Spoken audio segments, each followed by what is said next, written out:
ഇപ്പോൾ പണ്ട് smart phones ഒക്കെ വരുന്നതിന് മുമ്പ് ഫ്ലിപ്പ് ഫോൺസ് വളരെ പോപ്പുലർ ആയിരുന്നു. ഫ്ലിപ്പ് ഫോൺസ് എന്ന് പറയുമ്പോൾ ഇപ്പോഴുള്ള ഫ്ലിപ്പ് ഫോൺസ് പോലെയല്ല.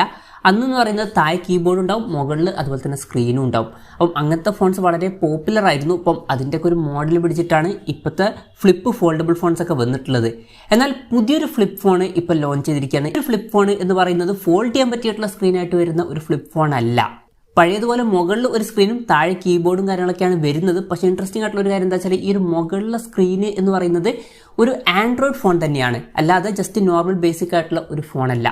എന്തായാലും ഇപ്പോൾ മോഡ് 1 Retro 2 എന്ന പുതിയൊരു സ്മാർട്ട് ഫോണിൽ ലോഞ്ച് ചെയ്തിട്ടുണ്ട്. ഇൻട്രസ്റ്റിംഗ് ആയിട്ടുള്ള ഒരു ഡിസൈനുമായിട്ട് വരുന്ന ഫോണാണ്. ഈ ഒരു വീഡിയോയിൽ നമ്മൾ നോക്കാൻ പോകുന്നത് മോഡ് 1 Retro 2 എന്നുള്ള സ്മാർട്ട് ഫോണിനെ പറ്റിയിട്ടാണ്. അപ്പോൾ നമ്മൾ ആദ്യം ഫീച്ചേഴ്സും കാര്യങ്ങളൊക്കെ നോക്കുകയാണെന്നുണ്ടെങ്കിൽ ഇപ്പോൾ മുകളിൽ മാത്രമാണ് ഡിസ്പ്ലേ വരുന്നത്. ആ ഒരു കാര്യം നമ്മൾ നേരത്തെ പറഞ്ഞു. മുകളിൽ 3.5 ഇഞ്ചിൻ്റെ ഡിസ്പ്ലേ ആണ് വരുന്നത്. അപ്പം ചെറിയൊരു ഡിസ്പ്ലേ സൈസും കാര്യങ്ങളൊക്കെയാണ് ഇതിൽ വരുന്നത്. HD റെസൊല്യൂഷനെ കൊടുത്തിട്ടുള്ളൂ. ഈ ഒരു ചെറിയ സൈസിന് HD റെസൊല്യൂഷൻ എന്നുള്ളത് ഓക്കെയാണ്. LCD പാനലാണ് ഉപയോഗിച്ചിരിക്കുന്നത്. റെസൊല്യൂഷൻ വരുന്നത് 1440x720 ആണ്. പിന്നെ കൂടിയ റിഫ്രഷ് റേറ്റ് ഒന്നും ഇതിൽ സപ്പോർട്ട് ചെയ്യുന്നില്ല. പിന്നെ നമ്മൾ നേരത്തെ പറഞ്ഞു താഴെ കീബോർഡും കാര്യങ്ങളൊക്കെ വരുന്നുണ്ട്. അതിൽ കീബോർഡിൽ കസ്റ്റമൈസ് ചെയ്യാൻ പറ്റിയിട്ടുള്ള ഒരു ബട്ടണും കാര്യങ്ങളൊക്കെ കൊടുത്തിട്ടുണ്ട്. Side mounted finger print sensor ഈ ഫോണിൽ വരുന്നുണ്ട്. പിന്നെ ഫോണിൻ്റെ വെയിറ്റ് വരുന്നത് 145 ഗ്രാം മാത്രമാണ്. തിക്നെസ് 20 mm വരുന്നുണ്ട് ഫോൺ ക്ലോസ് ചെയ്ത് വെക്കുന്ന സമയത്ത്. പിന്നെ ഈ ഒരു ഫോണിൻ്റെ ഷീപ്പ് വൈറ്റ് അതുപോലെ തന്നെ വൂൾഫ് ബ്ലാക്ക് എന്നീ കളർ വേരിയൻസ് ആണ് ഇപ്പോൾ ലോഞ്ച് ചെയ്തിരിക്കുന്നത്. പ്രോസസ്സറിൻ്റെ കാര്യത്തിലോട്ട് വരികയാണെന്നുണ്ടെങ്കിൽ മീഡിയാടെക്കിൻ്റെ ഹീലിയോ G85 എന്നുള്ള പ്രോസസ്സർ ഈ ഫോണിൽ കൊടുത്തിട്ടുണ്ട്. ഇത് തരക്കേടില്ലാത്ത ബേസിക് ആയിട്ടുള്ള ഒരു 4G പ്രോസസ്സറാണ്. ഈ ഒരു ഫോൺ 16,600 രൂപ പ്രൈസ് റേഞ്ചിലാണ് വരുന്നത്. ആ ഒരു പ്രൈസ് റേഞ്ചിൽ ഇത് ബെസ്റ്റ് ആയിട്ടുള്ള പ്രോസസ്സറാണെന്നോ അല്ലെങ്കിൽ ആ ഒരു പ്രൈസ് റേഞ്ചിന് പറ്റിയിട്ടുള്ള മികച്ചൊരു പ്രോസസ്സറാണ് എന്നൊന്നും പറയാൻ പറ്റില്ല. എന്നാലും ഇൻട്രസ്റ്റിംഗ് ആയിട്ടുള്ള ഡിസൈനുമായിട്ട് വരുന്ന ഒരു ഫോണാണ് എന്നുള്ള കാര്യം കൺസിഡർ ചെയ്യുമ്പോൾ വലിയ തരക്കേടില്ല എന്ന് പറയാം. പിന്നെ 5G സപ്പോർട്ടൊന്നുമില്ല, മാക്സിമം 4G സപ്പോർട്ടാണ് വരുന്നത്.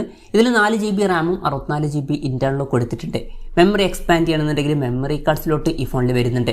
ആൻഡ്രോയിഡ് 13 ബേസ് ആയിട്ടുള്ള സോഫ്റ്റ്വെയർ ആണ് ഇതിൽ വരുന്നത്. ക്യാമറയുടെ കാര്യം പറയുകയാണെന്നുണ്ടെങ്കിൽ ഫോണിൻ്റെ പിന്നിൽ സിംഗിൾ ക്യാമറയാണ് കൊടുത്തിരിക്കുന്നത്. ഫോണിൻ്റെ പിന്നിൽ 48 MP സെൻസർ കൊടുത്തിട്ടുണ്ട്. പിന്നെ ഫ്രണ്ടിൽ 13 MP സെൽഫി ക്യാമറയും വരുന്നുണ്ട്. ബാറ്ററിയുടെ കാര്യം പറയുകയാണെന്നുണ്ടെങ്കിൽ 2500 mAh ബാറ്ററി ഇതിൽ വരുന്നുള്ളൂ. ഫാസ്റ്റ് ചാർജിങ് സപ്പോർട്ടിന് പറ്റിയിട്ടുള്ള കാര്യങ്ങളൊന്നും അവർ പറഞ്ഞിട്ടില്ല. മിക്കവാറും ഇതിൽ ഫാസ്റ്റ് ചാർജിങ് സപ്പോർട്ടൊന്നും ഉണ്ടാവില്ല. Type-C ചാർജിങ് പോർട്ടും ഇതിൽ കൊടുത്തിട്ടുണ്ട്. പിന്നെ 2500 mAh ബാറ്ററി ഉള്ളൂ. ഫാസ്റ്റ് ചാർജിങ് സപ്പോർട്ട് ഇല്ലെങ്കിലും അത്യാവശ്യം ഫാസ്റ്റായിട്ട് തന്നെ ചാർജ് ആവേണ്ടതാണ്. അപ്പം ഇതൊക്കെയാണ് ഫീച്ചേഴ്സിനെ പറ്റി പറയാനുള്ള കാര്യങ്ങൾ. പിന്നെ ഈ ഒരു സ്മാർട്ട് ഫോൺ ഇപ്പം ഇന്ത്യൻ മാർക്കറ്റിലൊന്നും ലോഞ്ച് ചെയ്തിട്ടില്ല. ഇപ്പം ജപ്പാൻ പോലുള്ള രാജ്യങ്ങളിലൊക്കെയാണ് ഈ ഫോൺ ലോഞ്ച് ചെയ്തിരിക്കുന്നത്. ജപ്പാനിൽ ഈ ഫോൺ ലോഞ്ച് ചെയ്തിരിക്കുന്നത് 16,600 രൂപ പ്രൈസ് റേഞ്ചിലാണ്. ഇപ്പോൾ ഓൺ പേപ്പർ സ്പെസിഫിക്കേഷൻ മാത്രം നോക്കുകയാണെന്നുണ്ടെങ്കിൽ ഈ ഒരു പ്രൈസ് റേഞ്ചിൽ ഇത് അത്ര മികച്ച ഫീച്ചേഴ്സ് ആണ് എന്നൊന്നും പറയാൻ പറ്റില്ല. പക്ഷേ ഇൻട്രസ്റ്റിംഗ് ആയിട്ടുള്ള ഒരു കാര്യം ഇതിൽ വരുന്നുണ്ട്.